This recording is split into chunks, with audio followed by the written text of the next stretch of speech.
اور اس کے ساتھ تعاون کر کے اس کو بہتر سپورٹ اور بہتر رہنمائی فراہم کر کے اس گورنمنٹ کو کامیاب کرانا ہوگا. فرض کریں ہم گورنمنٹ کا ساتھ چھوڑ دیتے ہیں, اب یہ ایک اس طرف آ جائیے ذرا جی, اور ہم سمجھتے ہیں کہ جی یہ برڈن ہو جائے گا. برڈن تو اپنی جگہ, ہم تو برڈن پہلے بھی برداشت کرتے رہے ہیں, لیکن اس کے بعد کیا ہوگا؟ پھر ایک نیا انتخاب ہوگا, کیونکہ گورنمنٹ تو بنے گی نہیں کسی کی. گورنمنٹ نہیں بنے گی یا کوئی اور گورنمنٹ تشکیل اسی اسمبلی سے پا جاتی ہے, تو وہ کہاں سے کوئی نیا فلسفہ لے آئے گی؟ وہ کیسے IMF کو راضی کر لے گی؟ وہ کون سے اقدامات اٹھا لے گی؟ اس کے پاس کون سے آپشن موجود ہوں گے؟ تو آپ نئے الیکشن کی طرف جاتے ہیں تو نیا الیکشن آپ کو کون سی نئی اپرچونٹیز دے گا کہ آپ بڑے فیصلے کر پائیں گے؟ تو میرا نہیں خیال کہ اس وقت ہمارے پاس یہ لیئر ہے یا یہ ایکسرسائز کرنے کی کوئی گنجائش موجود ہے. اسی گورنمنٹ کو چلانا ہے, اسی کو رہنمائی دینی ہے, اسی کے ساتھ بہتر طریقے سے مشاورت کر کے چلنا. بالکل صحیح. سر, IMF کے بعد یقیناً بہت ہی سخت شرائط کا سامنا ہمیں کرنا پڑے گا, تو پیپلز پارٹی چونکہ ایک عوامی مینڈیٹ کے ساتھ کہتی ہے کہ ہم آئے ہیں, تو اس کا پلڑا حکومت کے حصے میں آئے گا یا پھر عوام کے حصے میں؟ دیکھیے, IMF آپ کو یہ نہیں کہتا کہ آپ عام آدمی پہ بوجھ ڈال دیں. IMF آپ کو یہ نہیں کہتا کہ آپ فلاں ٹیکس لگا دیں. IMF آپ کو کہتا ہے کہ آپ اپنی امپورٹس بڑھائیں, آپ ساری امپورٹ کا اپنی ریونیو کو بڑھائیں, آپ اپنے اخراجات کرٹیل کریں. اب آپ نے ریونیو کہاں سے بڑھانا ہے یہ آپ کا اپنا فیصلہ ہے. بالکل, اس پہ آپ IMF کی پابندی نہیں آپ کے لگتی. ہاں, وہ پابندی کیوں لگاتے ہیں؟ اس لیے کہ ماضی میں کئی پروگرام ہوئے, ہم نے کئی وعدے کیے, ان وعدوں سے انحراف ہوتے رہے, اور اس کے نتیجے میں آپ کو کہتے ہیں کہ جی آپ کا ٹرسٹ نہیں ہے. اس ٹرسٹ ڈیفیسٹ کو دور کرنے کے لیے انہوں نے جو طریقہ کار اختیار کیا وہ یہ ہے کہ وہ آپ کو کہتے ہیں اچھا جی آپ فلاں ٹیکس لگا لیں یا فلاں مد کو اس طرح ایڈجسٹ کر لیں. اگر آپ یہ نہ کرنا چاہیں تو اگر ہمارے پاس یا دیگر کسی کے پاس یا کسی ایکسپیرینس بندے کے پاس کوئی اور رستہ, کوئی اور ہدایت, کوئی اور طریقہ موجود ہے جس سے IMF کی شرائط مانے بغیر, نیا ٹیکس لگائے بغیر, یوٹیلیٹی کی قیمتیں بڑھائے بغیر اگر کوئی اور رستہ بن سکتا ہے تو بالکل وہ اڈاپٹ کریں گے. گورنمنٹ کو بھی وصول کرتا ہے. اور اگر کوئی اور رستہ ہے ہی نہیں تو پھر کیا کرنا چاہیے؟ صرف اس لیے کہ لوگ ناراض ہوں گے, صرف اس لیے کہ آپ کا پولیٹیکل کیپٹل ضائع ہوگا, آپ پاکستان کو نقصان کرنے چل پڑیں گے؟ کیا آپ کے پاس یہ آپشن ہے؟ میرے خیال میں نہیں. بالکل صحیح. اچھا قاری صاحب, پیپلز پارٹی کا جو دور حکومت تھا 2008 سے 2013 تک, اس میں تو کوئی شک نہیں ہے کہ قانون سازی کے حوالے سے کافی اہم رہا. 18ویں ترمیم بھی اسی دور میں ہوئی, لیکن اب کافی دفعہ یہ اعتراض اٹھایا جا رہا ہے کہ اس ترمیم کے نتیجے میں صوبوں کو جو زیادہ مالیاتی اختیار دیے گئے ہیں اس سے توازن بگڑ رہا ہے. کیا کہیں 18ویں ترمیم میں ترمیم کی بازگشت آپ کو بھی سنائی دے رہی ہے؟ دیکھیے, پہلی بات تو یہ ہے کہ آئین 18ویں ترمیم اب کوئی ترمیم نہیں ہے. 18ویں ترمیم اب آئین ہے. آئین ایک لیونگ ڈاکومنٹ ہوتا ہے, انسانوں کا ہمارا اپنا بنایا ہوا قانون ہے, اور اس میں پہلے ہی کوئی 26-27 ترمیمیں ہو چکی ہیں. اس میں ترمیم ہو سکتی ہے, ہونی چاہیے, جہاں ضرورت بالکل ہونی چاہیے. لیکن اگر آپ کا ارادہ صرف ایک مخصوص مائنڈ سیٹ کے ساتھ ترمیم کرنے کا ہے تو پھر اس کی ڈیٹیل دیکھنی ہوگی. مثلا یہ کہنا کہ NFC کے فارمولے کو جو پروٹیکشن دی گئی ہے, اس فارمولے کے تحت جو تقسیم مسائل ہو رہا ہے, وہ وفاق کے پاس پیسے کم بچتے ہیں اور صوبوں کے پاس زیادہ چلے جاتے ہیں. تو جب ہم نے یہ NFC کا فارمولا ڈیوائز کیا تھا, اس وقت بیٹھے ہوئے لوگ بھی یہ بات سمجھتے تھے, وہ کوئی خلا میں کام نہیں کر رہے تھے. ان کو بھی پتا تھا کہ صوبوں کے پاس مسائل زیادہ جائیں گے, وفاق کے پاس کم رہ جائیں گے. وفاق نے انٹرسٹ پیمنٹس کرنی ہے, پرنسپل اماؤنٹ پے کرنے ہیں جو قرض اٹھائے, اور وفاق کے بہت سارے. تو ساتھ انہوں نے کچھ اور اقدامات بھی کہے تھے جو ہم نے نہیں کیے, جس سے آپ نے اپنے ایکسپینڈیچر کو بھی کنٹرول کرنا تھا, اپنے ریونیو کو بھی بڑھانا تھا. اگر ہم یہ دونوں کام کر لیں تو یعنی اگر ہم صرف اپنے لاس میکنگ اداروں کو پرائیویٹائز کر لیں یا ان کی بہتر مینجمنٹ لے آئیں تو وہاں سے آپ 1000 ارب روپیہ بچا سکتے ہیں.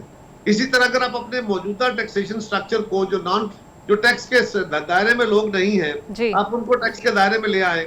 اسی طرح 12, 13, 14 ایسی وزارتیں ہیں جو آلریڈی صوبوں کو تقسیم ہو چکی ہیں, صوبوں کو ڈیوالو ہو گئی ہیں, لیکن ان وزارتوں کو ہم نے کوشش بھی کی لیکن ڈیوالو نہ ہوئی, نہ کرنے دی گئی. اگر ہم اس کو کر دیں, وہ سٹیپس جو 18ویں ترمیم کے وقت فیصلہ کیے گئے تھے اس پہ پوری طرح عمل کریں تو پاکستان کو اگر فرض کریں کہ پہلے سال یا 2 سال میں 2000 ارب روپیہ ایڈیشنل آ جاتا ہے, تو پھر آپ کو اس کسی فارمولے کو کسی اتفاق رائے کو چھیڑنے کی ضرورت نہیں ہے. پاکستان پہلے ہی بڑا فرجائل قسم کا فیڈریشن ہے, اس کے اوپر بہت سارے سوالات ہیں. ٹھیک ہے, اس کے اندر یہ سوال جو ہے نا, جو قومی مالیاتی وسائل کا فارمولہ ہے, اس کو چھیڑتے یا اس کو بحث کرتے ہوئے بہت احتیاط کرنے کی ضرورت ہے. بالکل صحیح. اچھا قاری صاحب, گزشتہ روز سابق ہائی کورٹ جج شوکت صدیقی سی برطرفی کا جو فیصلہ سامنے آیا, کالعدم جو اسے قرار دیا گیا, آپ اس کو کیسے دیکھتے ہیں؟ ہم نے یہ بھی دیکھا کہ بھٹو قتل کیس میں آنے والا فیصلہ بھی بڑا اپریشیٹ ہوا, قوم کی جانب سے بھی, پیپلز پارٹی کی جانب سے بھی, پھر شریف خاندان کی عدالتی بریت کا بھی فیصلہ ہمارے سامنے. آپ کو لگتا ہے جوڈیشری نے اپنی اوور ہالنگ کا فیصلہ کر لیا ہے؟ یقیناً یہی لگتا ہے, ورنہ جوڈیشری اس طرح کے فیصلے نہ کرتی. اور یہ بات قابل تحسین ہے کہ یہ احساس ہو کہ ماضی میں غلطیاں ہوئی ہیں, اور بڑے حوصلے کا کام ہوتا ہے. غلطیوں کو ماننا بھی بڑے حوصلے کا کام ہوتا ہے, یہ آسان کام نہیں ہے. اس لیے کہ کسی فرد کا ایشو نہیں ہے, میرا ایشو نہیں ہے, آپ کا ایشو نہیں ہے, یہ ایک ادارے آپ پیچھے پورا کھڑا ہے, اور اس ادارے کی اپنا ایک مائنڈ سیٹ ہوتا ہے, اس کے اپنے پریشرز ہوتے ہیں. یہ ایکسیپٹ کرنا بڑا کام ہے, میں اس کو اپریشیٹ کرتا ہوں. تو ویسے کچھ لوگوں کا خیال یہ بھی ہے, وہ بقول شاعر کے کہ میرے قتل کے بعد اس نے جفا سے توبہ, تو یہ اللہ کرے یہ توبہ ہو جائے. اور جو صدیقی صاحب نے جو باتیں کہی تھی, اب زیادہ ضروری یہ ہے کہ وہ تو چلیں, اس کی ریمیڈی یہی ہو سکتی تھی کہ شوکت صدیقی صاحب کو اس میں بے گناہ قرار دے کے ان کے اوپر جو دھپا لگا تھا وہ ان کی ذات کو اسے ایگزونریٹ کیا جائے. لیکن ساتھ ہی ساتھ انہوں نے کچھ باتیں بھی کی, انہوں نے کچھ الزامات عائد کیے. ان الزامات کی بڑی شفاف طریقے سے انکوائری ہونی چاہیے. ان الزامات کے پیچھے کیا تھا, حقائق کیا تھے, وہ بھی ضرور دیکھنے چاہیے.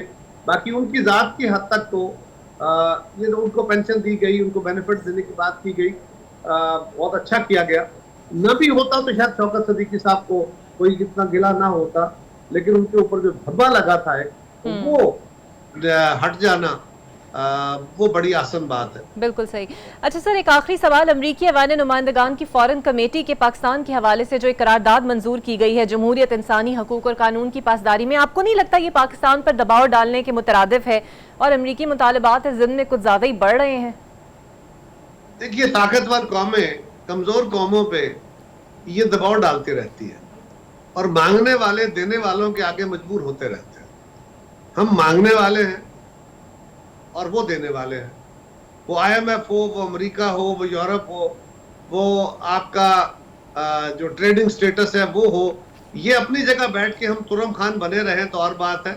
طاقتور لوگ, طاقتور اقوام جو ہوتی ہیں وہ کمزور اور جو تہ دست قومیں ہوتی ہیں ان کے ساتھ یہ سلوک کرتے رہتے ہیں. لیکن اس طرح کے جو ریزولوشن ہے یا کوئی قرارداد ہے وہ نہ ہمارے لیے بائنڈنگ ہے, نہ اس کا کوئی ہمارے اوپر کوئی بڑا بوجھ ہے. اس لیے کہ یہ جو انہوں نے ہمارے الیکشن کے بارے میں اس طرح کی ایک آدھ بات کی ہے, وہ آلریڈی ان کے ایمبیسڈر یا ان کے باقی لوگ جو ہیں آلریڈی اسی طرح کی آبزرویشنز اس کے اوپر دے چکے ہیں. یہ ماضی کے الیکشن پہ بھی دے چکے ہیں, صرف اس الیکشن پہ نہیں. ہاں, انہوں نے جو کمیٹی کے اندر زیادہ اہم بات کی, میرے نظر میں جو زیادہ اہم بات کی, تو وہ بات تھی جو انہوں نے خان صاحب کے جو سٹائفر کے ایشو کو کہا کہ یہ اس میں کوئی صداقت نہیں ہے, یہ جھوٹ کا پلندہ ہے. وہ ان کے لیے ایک سیریس ایشو ہو سکتا ہے. لیکن میں سمجھتا ہوں کہ یہ بھی اتنا کافی ہے. ہمارے لیے تو کوئی نئی خبر اس میں نہیں تھی کہ وہ جھوٹ پہ مبنی ہے, لیکن قرارداد جو ہے ہمارے لیے کوئی پریشانی کا باعث نہیں. ہمارے لیے اس سے سبق سیکھنے کی ضرورت ضرور ہے کہ ہمارے الیکٹورل پروسیس کو شفافیت کی طرف جانا ہوگا. یہ جو آپ نے سوال کیا نا, اس کو ہی ہمیں دیکھنا ہوگا کہ کیوں دنیا کی قومیں ہمیں ہمارے کنڈکٹ کے اوپر, ہمارے الیکشنز کے اوپر, ہماری ڈیموکریسی کے اوپر, ہمارے جوڈیشل پروسیس کے اوپر, ہمارے انسانی حقوق کے اوپر کیوں سوال اٹھاتی ہے. سر, تو جس کا ذکر ہم اپنے آپ کو, اپنی غلطیوں کو دور کر لیں, اور طاقتور کمزوروں کے اوپر سوال اٹھاتے رہتے ہیں. یہ ہمارے ہاں بھی ہوتا ہے اور اقوام عالم میں بھی. بالکل. اور قاری صاحب, جو آپ نے ابھی جس سائفر کیس کا ذکر کیا, تو ظاہری بات ہے یہ پی ٹی آئی کا ایک سازشی بیانیہ تھا. آپ کو لگتا ہے ڈونلڈ لو کے بیان کے بعد یہ اپنی وقت ہر طرح سے کھو چکا ہے؟ جہاں جی, پہلی بات تو یہ ہے کہ پاکستان کے لوگوں کی اکثریت جانتی تھی کہ یہ جھوٹ ہے. ہم جانتے تھے کہ ساری دنیا جانتی تھی یہ جھوٹ ہے.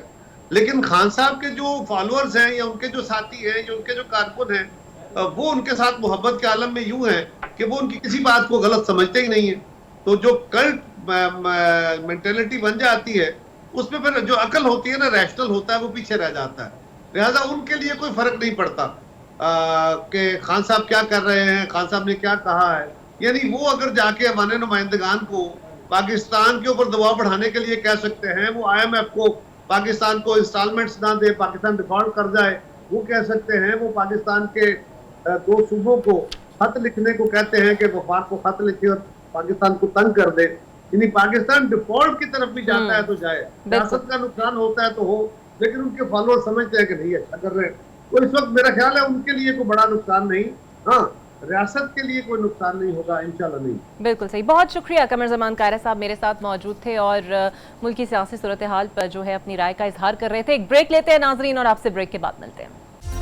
ویلکم بیک جی. میرے ساتھ موجود ہوں گے پاکستان تحریک انصاف کے رہنما شیر افضل خان مروت صاحب. بہت شکریہ شیر افضل خان مروت صاحب آپ کا. سر، آج 23 مارچ کا دن ہے، ویسے ہی بڑا سمبولیکل دن ہے اور ہم اس کو یاد رکھتے ہیں قومی اتحاد کے طور پہ. تو آپ کو لگتا ہے کہ آج کے دن کے پیغام کو سمجھتے ہوئے پاکستان تحریک انصاف بھی مفاہمت اور اتحاد کے ساتھ جو حکومت ہے اس کے ساتھ چلنے کو ترجیح دے گی؟ بہت شکریہ. 23 مارچ کو ہم قومی اتحاد کے دن کے طور پہ یاد نہیں رکھتے ہیں. 23 مارچ کی اپنی ایک تاریخی اہمیت ہے اور یوم قرارداد پاکستان جو ہیں اس روز منظور ہوا تھا. گزارش یہ ہے کہ مفاہمت کے لیے ضروری ہے کہ مفاہمت کا آغاز کیا جائے اور آغاز کے لیے ضروری ہے کہ جن ایشوز پہ ڈسپیوٹس ہیں ان کو ایڈریس کیا جائے. ہم نے 2 سال مارک آئی اور 2 سال مارک آنے کے بعد جو ہے ہمیں مینڈیٹ دیا لوگوں نے، جس کو ان لوگوں نے ہڑپ کر لیا ہے. تو لہٰذا اب ہماری حکومت پہ بیٹھ کے یہ ہمیں مفاہمت کے جھوٹے پیغام دے رہے ہیں، کیونکہ اگر مفاہمت کرنی ہوتی تو اگر تھوڑا سا انہوں نے ماحول بنانا تھا تو یہ خواتین، یہ جو بزرگ جیلوں میں قید ہیں سیاسی قیدی، ان کو چھوڑ دیتے. جو انہوں نے ملٹری ٹرائل شروع کیے ہوئے ہیں اس کا خاتمہ کر دیتے ایٹ لیسٹ، اور کچھ نہیں تو کم از کم منطقی انجام تک اس کیس کو ہی پہنچا دیتے. خان صاحب کو انہوں نے بے گناہ پابند سلاسل کیا ہوا ہے، اس حوالے سے کوئی خیر سگالی کا پیغام دیتے. تو یہ تو ہم نے احتجاج کیے اور جتنے احتجاج 2-3 اس حکومت کے آنے کے بعد کیے، انہوں نے ہم پہ لاٹھیاں برسائی، ہمارے ورکرز کو گرفتار کیا، مزید پرچے کیے. آئے دن ان کے وزراء جو ہیں وہ ایسے بیانات دیتے رہتے ہیں جو جلتی پہ تیل کا کام کر رہے ہیں. تو 23 مارچ جو ہے ہم نے اپنے تئیں منایا ہے. پاکستان تحریک انصاف نے آج خیبر پختونخوا ہاؤس میں، اور ہم نے خان کی طرف سے جو پیغام تھا وہ بھی قوم کے ساتھ شیئر کیا ہے. اور پاکستان کی یگانگت، پاکستان کی سالمیت کے لیے ہم ہر قسم کے نیشنل تقریبات اپنے تئیں کر رہے ہیں. صحیح. اچھا افضل صاحب مجھے بتائیے گا سر کہ بانی PTI کی اسٹیبلشمنٹ کے خلاف جو ہارڈ کور پالیسی ہے، آپ کو لگتا نہیں ہے کہ وہ شہباز حکومت کی عمر بڑھانے میں مدد دے گی؟ بس شہباز یہی اس کی عمر کا وسیلہ اگر ہیں تو پھر تو عمر خضر ان کو ملے. تو آپ کو نہیں لگتا کہ بانی PTI کو اب تھوڑی لچک دکھانے کی ضرورت ہے تاکہ حکومت کو اسٹیبلشمنٹ سے قربت بڑھانے کا جو موقع مل رہا ہے وہ نہ ملے، آپ کے فائدے میں بات چلی جائے؟ میرا خیال ہے کہ اب وقت آ گیا ہے کہ اسٹیبلشمنٹ کو مائنس کرنا چاہیے سیاست سے، گورننس کے معاملات سے. یہ مصلحتوں کے تحت ساری عمر حکومتوں نے اور سیاستدانوں نے وقت گزارا ہے. اب 2 سال کی مارک آنے کے بعد اور حکومت مینڈیٹ پہ اتنا بڑا ڈاکہ ڈالنے کے بعد میرا خیال ہے ہمارے پاس کوئی آپشنز کم ہی بچے ہیں یا ہمارے سٹیکس کم ہی رہ گئے ہیں. ہمارے پاس کچھ اب لوز کرنے کو رہا ہی نہیں ہے. قید و بند ہیں، بھگت رہے ہیں، ظلم جبر وہ ہم بھگت رہے ہیں. آگے سے حکومت جو ہے جو کرنا چاہیں، لیکن یہ ہے کہ اوپر خدا ہے اور نیچے خلق خدا ہے. دونوں کی جو ہے اور دونوں کی اللہ تعالیٰ کی نصرت تھی ہمارے ساتھ کہ 8 فروری کو پوری دنیا نے دیکھا کہ کیا انقلاب آیا. اور پھر خلق خدا جو ہیں وہ دیکھ رہی ہے کہ پاکستان تحریک انصاف کے ساتھ قوم کے اصلی لیڈر کے ساتھ جو ہیں کیا رویہ روا رکھا گیا ہے. تو شیر افضل خان صاحب، آپ بھی بانی پی ٹی آئی کی اپنائی ہوئی اس ہارڈ لائن پالیسی کی حمایت کرتے ہیں ذاتی طور پر؟ مکمل طور پہ. اچھا سر، پی ٹی آئی کا جو سازش بیانیہ تھا سائفر کے حوالے سے، ڈونلڈ لو کے بیان کے بعد آپ نہیں سمجھتے کہ وہ اپنی وقت کھو چکا ہے؟ کہ آپ اتفاق کریں گے اس چیز سے؟ ڈونلڈ لو کا بیان جو ہے، آپ ذرا کائنڈلی اس کا جائزہ لینا. وہ ایک سرکاری ملازم ہیں امریکہ کی حکومت کا، اور وہ آیا ہے کانگریشنل کمیٹی کے سامنے بیان دے رہا ہے. اب کیا کوئی آدمی یہ توقع ان سے رکھے کہ یہ کمیٹی کو یہ بتائے گا میڈیا پریس کے سامنے کہ امریکی حکومت دنیا کے ترقی پذیر ممالک میں رجیم چینجز کے آپریشن کرتی رہتی ہے؟ کیا وہ یہ بتاتا کہ امریکہ جو ہے دوسرے خود مختار ممالک کے اندرونی معاملات میں اس طرح کی مداخلت کرتا رہتا ہے؟ کیا وہ انہیں یہ بتاتا کہ اس رجیم چینج کے لیے بڑے ہی مین ہتھکنڈے استعمال کیے گئے؟ اور کیا یہ بتاتا کہ 2 سال سے پاکستان میں روا رکھی گئی فرعونیت کے پیچھے بھی انہی کی حکومت کار فرما ہے؟ تو لہذا یہ ممکن ہی نہیں تھا کہ وہ سچ بولتا. تو لہذا اس کے اس جھوٹ کے بیانیے کا ہمارے نیریٹو پہ یا ہمارے سٹانس پہ کوئی اثر نہیں ہے. ان کے اس بیان کی کوئی جوڈیشل اسکروٹنی پاکستان کے قوانین کے تحت نہیں ہوئی ہے. ہمیں کوئی موقع نہیں دیا کہ ڈونلڈ لو کٹہرے میں کھڑا ہو جائے اور ہم اس پہ جرا کریں. لیکن حالات و واقعات سامنے پاکستان کے بالکل صحیح. سر، آپ بھی وکیل ہیں اور بیرسٹر گوہر نے بھی سائفر کیس کی دوبارہ تحقیقات کا حکم دیا. انہوں نے کہا ہے کہ اس کی ہونی چاہیے دوبارہ تحقیقات. آپ بھی یہی سمجھتے ہیں؟ بیرسٹر گور صاحب نے جو بیان دیا ہے میری نظروں سے نہیں گزرا ہے، لیکن یہ ایک ایکیڈیمک بات ہے. جو سائفر ہیں وہ 10 دفعہ جو ہیں ویریفائی ہوا، پاکستان کی ایپیکس کمیٹی کے سامنے رکھا گیا جو قومی سلامتی کی کمیٹی ہیں، اور یہ 4 دفعہ رکھا گیا. 2 دفعہ وہ شہباز شریف وزیر اعظم تھے. اسی سائفر پہ ڈیمارش دیا گیا اور اسی سائفر کو جواز بنا کے خان کے خلاف مقدمہ 1 سال بعد درج کیا گیا. ٹھیک ہے. تو لہٰذا سائفر میں تو سب کچھ جو ہے وہ سامنے آ چکا ہے، اور اب یہ مقدمہ جو ہے اپیل سٹیج میں ہے ہائی کورٹ میں، اور انشاءاللہ 1-2 دن میں جو ہے اس مقدمے کا نتیجہ عوام کے سامنے آ جائے گا. بہت شکریہ شیر افضل خان مروت صاحب آپ کا اور آپ کے وقت کا. ناظرین، یہاں پر ایک بریک لیتے ہیں اور بریک کے بعد نون لیگ کا موقف آپ کے سامنے رکھیں گے. Welcome back. اور اب میرے ساتھ موجود ہوں گی مسلم لیگ نون کی سینئر رہنما رومینہ خورشید عالم صاحبہ. بہت شکریہ رومینہ آپ کے وقت کا. وزیر اعظم شہباز شریف نے وزیر خزانہ محمد اورنگزیب کو کابینہ کی اقتصادی کمیٹیوں کے حوالے سے سربراہی سے انہیں محروم کیا ہے. اس کی کوئی خاص وجہ ہے؟ بسم اللہ الرحمن الرحیم. سب سے پہلے تو بہت شکریہ اقرا صاحبہ اپنے پروگرام میں مدعو کرنے کے لیے. اور میں سمجھتی ہوں کہ یہاں پر ہمیں کریکشن کرنے کی ضرورت ہے، کیونکہ بہت ساری چیزیں جو ہیں ان کو الفاظوں میں غلط انداز میں جب ادا کیا جاتا ہے، لوگوں تک ایک اور طرح سے انفارمیشن کو جو پہنچایا جاتا ہے، تو اس کے لیے میں کریکشن کرنا چاہوں گی کہ ایسا قطعاً نہیں ہے کہ سربراہی سے جو ہے کمیٹیوں کی میں سے وہ کر دیا گیا ہے. وہ اس ملک کے وزیر خزانہ ہیں اور وہ بہت ساری ان کے پاس آف کورس پاورز ہیں، بہت ساری چیزوں کو وہ دیکھ رہے ہیں، لیکن اس چیز کو کی جو پرائم منسٹر ہیں وہ بہت ساری چیزوں کو جو اسپیشلی اکانومی سے ریلیٹڈ جو بہت ساری چیزیں ہیں ان کو وہ خود سے دیکھ رہے ہیں اور ان کی سربراہی کے اندر جو ہے وہ چیزیں چل رہی ہیں. تو اس میں یہ کہنا کہ جو وزیر خزانہ ہے ان کو کمیٹیوں کی سربراہی میں سے محروم کر دیا گیا، آئی ڈونٹ نو دیٹ کہ اس بات کی کیا سینس بنتی ہے. تو ایسا قطعاً کچھ نہیں ہے. اچھا، آپ سمجھتے ہیں کہ معاشی کامیابی اور استحکام سے ہی مسلم لیگ نون کی کامیابی مشروط ہے؟ یہ کہنا ہے رانا ثناء اللہ صاحب کا. آپ کا کیا خیال ہے کہ آپ شہباز شریف صاحب کی سربراہی میں جو حکومت کام کر رہی ہے، معاشی استحکام حاصل کرنا آسان ہے آپ لوگوں کے لیے؟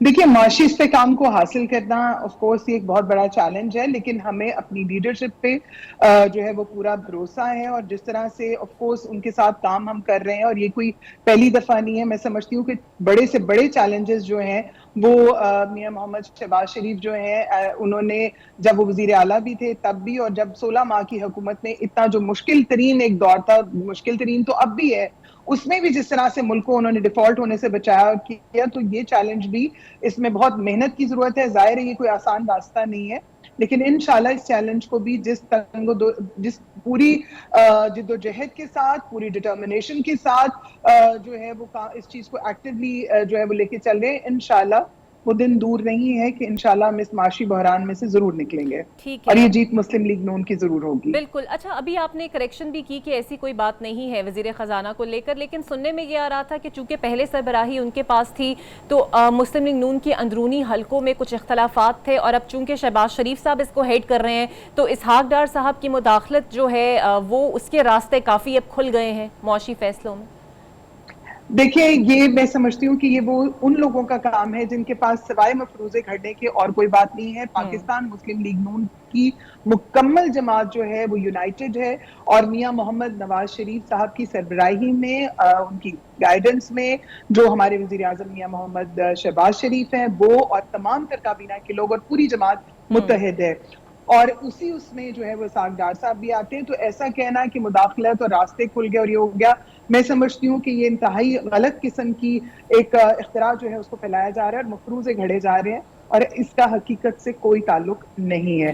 اور جہاں تک بات ہے سربراہی کرنے کی, تو میں سمجھتی ہوں کہ یہ تو بڑا پہلے دن جس دن انہوں نے وزارت عظمیٰ کا جو ہے منصب سنبھالا تھا اسی دن سے, بلکہ اس سے پہلے سے بھی he was very much actually active on these thing کہ ہم کیسے جو ہے اپنے ملک کو معاشی بحران میں سے نکال سکتے ہیں, اور اس پہ ہم کس طرح ڈے بائی ڈے ایکٹیولی جو ہے وہ کام کر سکتے ہیں اور چیزوں کو مزید جو ہے وہ فعال کیا جا سکتا ہے. بالکل صحیح.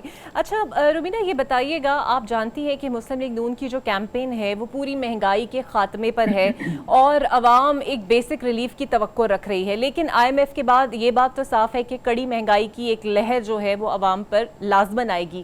تو آپ کے ووٹرز آپ کے ساتھ انٹیکٹ رہ پائیں گے, یا پھر مسلم لیگ نون سمجھتی ہے کہ نقصان کسی حد تک ہوگا؟